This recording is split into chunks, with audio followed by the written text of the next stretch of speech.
Welcome to Hope Natural Health, the podcast inspiring you to be your best version. Join me, your host, Dr. Erin, naturopathic doctor, dog mom, cancer survivor, and girl boss weekly as we discuss all things health, hormones, and happiness with a little side of this thing called life.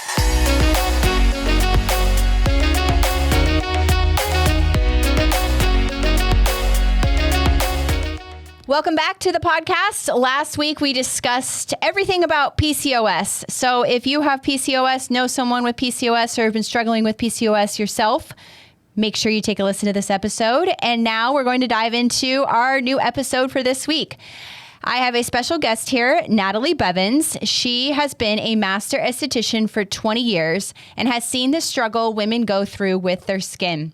She has worked with anything from acne to aging to rosacea and anything in between, educating women about their skin and teaching them how they themselves can understand their skin and the issues they are having with it, getting them back to that healthy, beautiful glow. So I'm really excited to record today's episode all about skin health with Natalie. So welcome to the show. Hi, thanks for having me. Yay, welcome. Well, let's first start about your background and really how you got into your current line of work. Yeah, so I was about 20 years old, so quite a while ago, and I just kind of broke acne all over my face. And with the limited knowledge I had of skin, I kind of was like, what's happening? I felt like it came overnight, and I didn't really understand why it was happening. And so my personality is to just kind of dive in and research and start learning and stuff. And so that's what I was doing. I was just listening to anybody, any books, anybody that would tell me anything about skin. And I was doing everything. And nothing was working. Nothing was working at all. And I would walk into stores, and if the product said acne, I would buy it and I would try it. Because in my head, I was thinking, it says acne, I have acne, it should work, right? And I couldn't have been more wrong. And so, of course, at this point, like a lot of women out there, I was completely frustrated and so confused and overwhelmed by all the information I was given. And then why wasn't it working? And so that's when I became an esthetician. I kind of heard about it, going to school for an aesthetics, and I was like, that's what I need to do. So it started as a journey just for me to figure out what was going on for me, right? And then it just grew into this complete love of helping women and getting them to that point that I kind of got myself to, of understanding what's going on, and that my skin was trying to tell me something, and getting to the point that I understood what I needed to do and how to fix it. And so that's kind of where I started. And my journey has just become helping other women with the exact same situation. So you got to tell us, if you don't mind sharing, what was your skin telling you? It was just a complete imbalance in a lot of different areas. It was kind of hormonal, it was stress levels, and then it was just kind of diet as far as, your college, you're just kind of eating whatever and you don't care. So mine was a mixture of all of it. Yeah. Awesome. Well, good. And your skin, from the screen, it looks beautiful. So it is glowing. So you do practice what you preach with your own skin. So that's awesome. So let's break down the skin and in a little bit more detail, and like really what can it tell us about our overall health? Well, really, our skin is an organ. It is the largest organ of our body. And so it is a reflection of what's happening on the inside. It's one of our ways of telling communicating us what's happening inside. And it can be a multitude of different things. It can be your stress levels affecting your skin. It can be hormones, as most people know. It can be diet. It can be if you have anxiety, any emotion that you feel can also be reflected on your skin. So it can be a communication tool for all sorts of different things. And the way it presents on the skin can mean different types of things. But some of it is just, you've got to find that balance inside yourself as well to know kind of where you're off and where you need to be with your skin. Mm-hmm.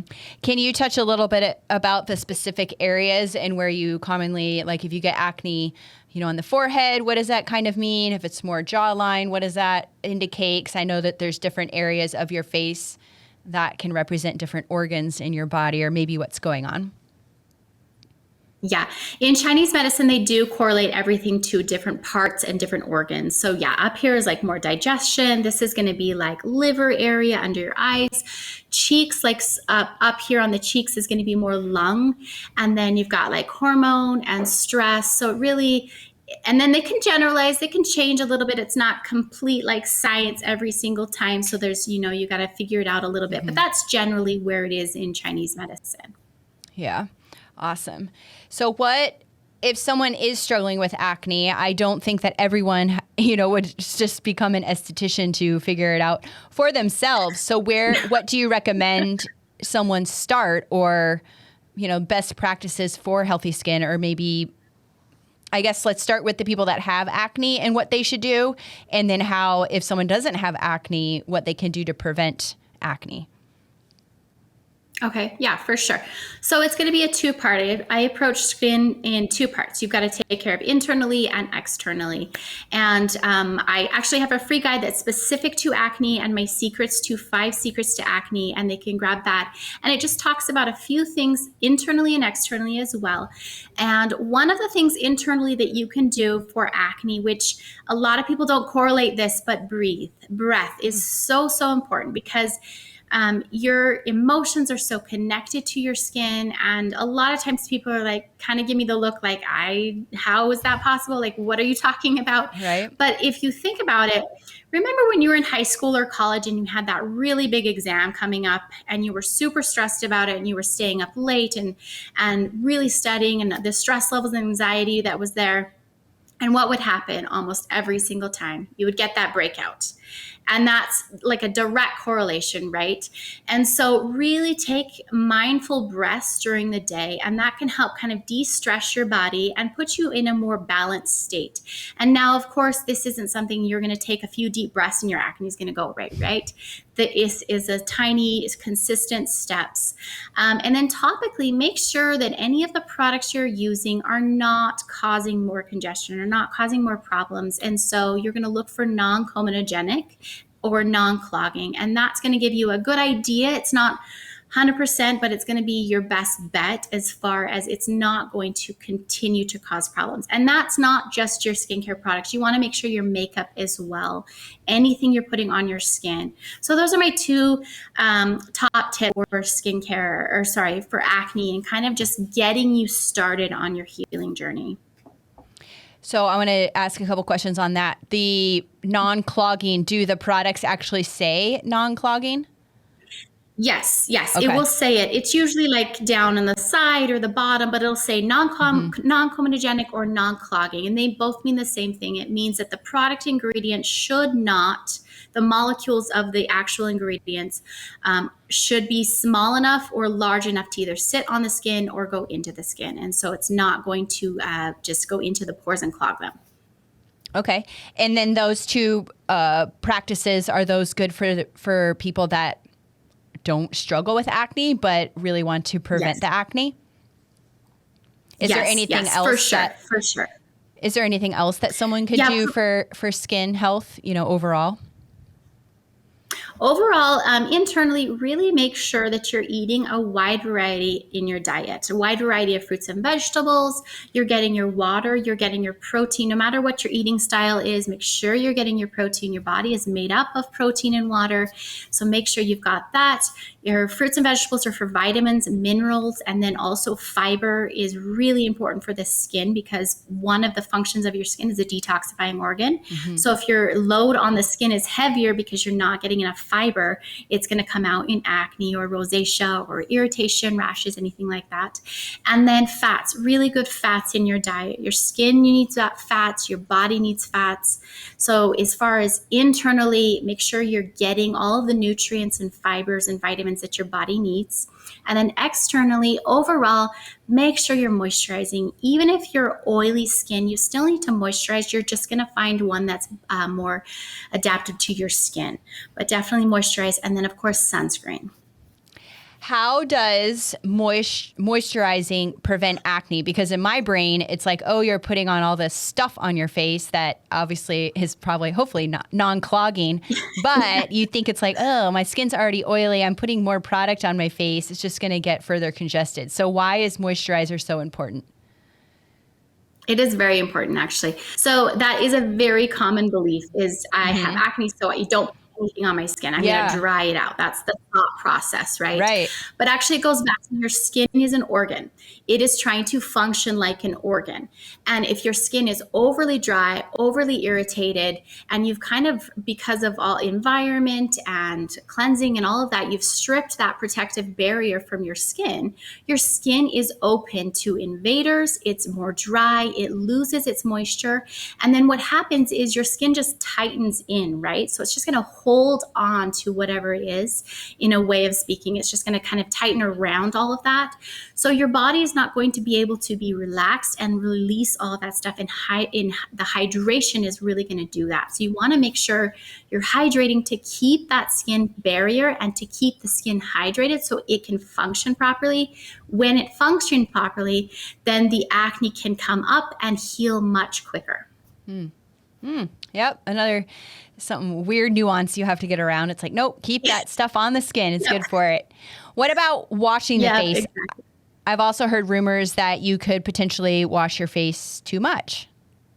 Is that true? Yes.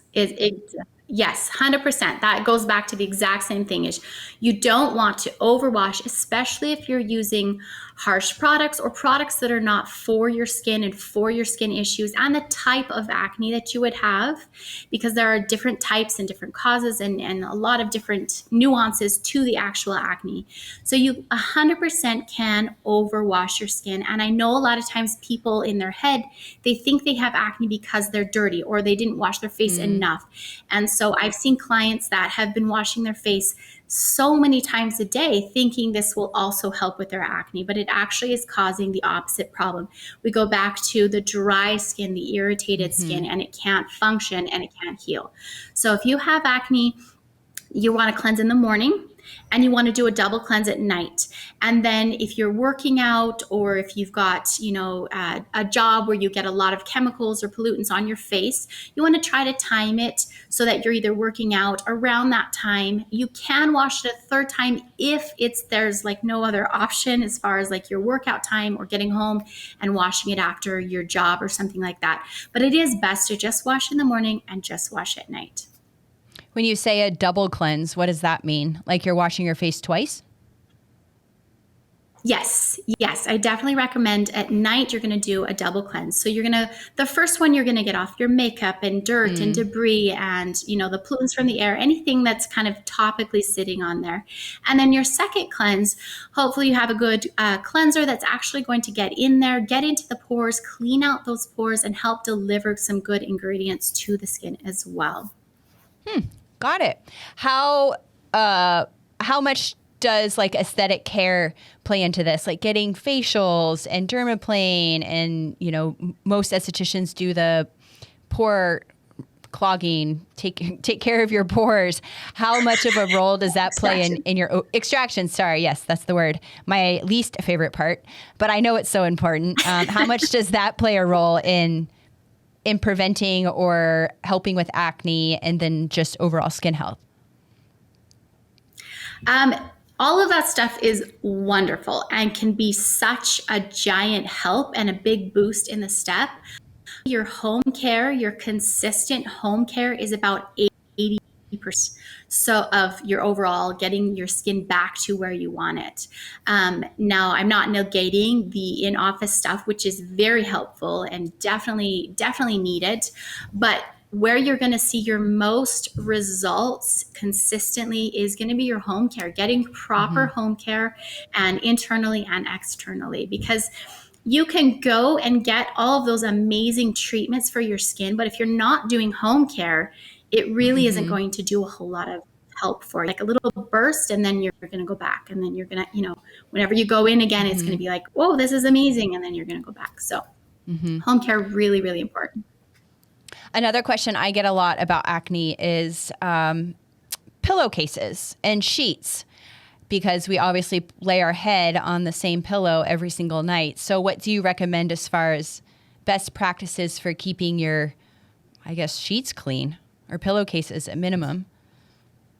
Yeah, pillowcases I would change a couple times a week if you can. And then if you have more aggressive acne where you are, you've got pustules and papules that as you rub and stuff that they can burst through the night, I would change them every day actually if you're at that stage. It really depends on where you are. And then again, it depends on your home care practices. If you're not good at cleaning your face and washing your face and doing night and getting everywhere off, then I would definitely change it every day if you can, because you really don't want to be laying on that stuff, because what you're doing is just kind of pushing it back into your skin. Right. And then it also, one more thing with that is if you're go right before bed is when you do your cleansing and your moisturizing and stuff, and you're putting that all on, and then you lay right down. Well, you're just putting all of that on there. It didn't have time to absorb into your skin, and so you're just putting it on your pillow, and so then it collects, because it's an oil and moisturizers. It's going to collect the dirt and dust and stuff from the air.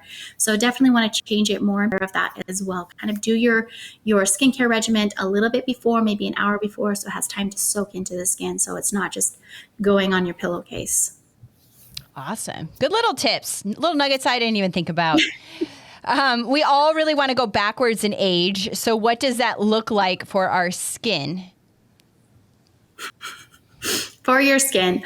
For me, I always go back to it is an organ and it's trying to function as an organ. And when that organ is really in its most balanced, healthy state, no matter what age you are, it will look the best. And I have worked with clients, I've seen people that are in their 20s, which we all think is going to be the most beautiful skin, right? And I have worked with in their 50s, where looking at their skin, I would prefer the 50-year-old skin over the 20-year-old because of how healthy it is. And the, it's got that barrier, and it's smooth and it's even, and it's just looks happier and healthier. So I always go back to just get your skin to a really, really healthy state. And then just, overall is going to look better. But as far as anti-aging, you really want, it's again a two-part. You want to make sure that you're putting everything into your body and taking care of it that way that you can. So you're going to go back to the fruits and vegetables and your protein and your fats. And then externally, you want to make sure it's moisturized. Really, really important, moisturize. And then sunscreen as well, because the sun causes 80 to 90% of your aging. So well, those are the two parts for it. Yes, yeah, and then, exactly. And then the skin we don't want that. No, absolutely not. What did we miss about the skin that would be important for our listeners to know? Just really be mindful that it's very connected to how you feel. And so if you are very happy, it's going to reflect that. If you are anxious or worried or stressed or carry a lot of anger, it's going to show that. And so I would definitely encourage you to manage those emotions and manage that stress. And the breathing will help. Meditation, eating, relaxing, anything like that you need to do on a daily, consistent basis to help take care of that is going to help your skin a lot.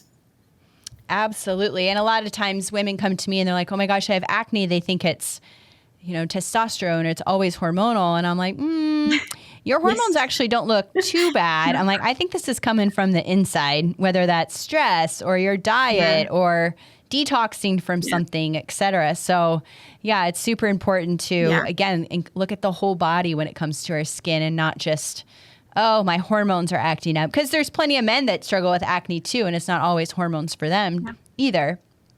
So awesome. Well, this has been super helpful. I'm sure everyone has learned something. I know I learned something. So we'll wrap it up here with one question that I ask all my podcast guests. What would be your best or favorite health tip that you can share? Actually, it would be what you just said, actually, is that your body is a whole and it's trying to function as a whole. And one thing does not mean, it's not separate. It's a something else going on. So that's my favorite thing. And you had just said it. So yeah. And it just goes back to, think outside of the box and don't just stay in that one lane of like, oh my gosh, I have this and it's got to be that. It might not be that.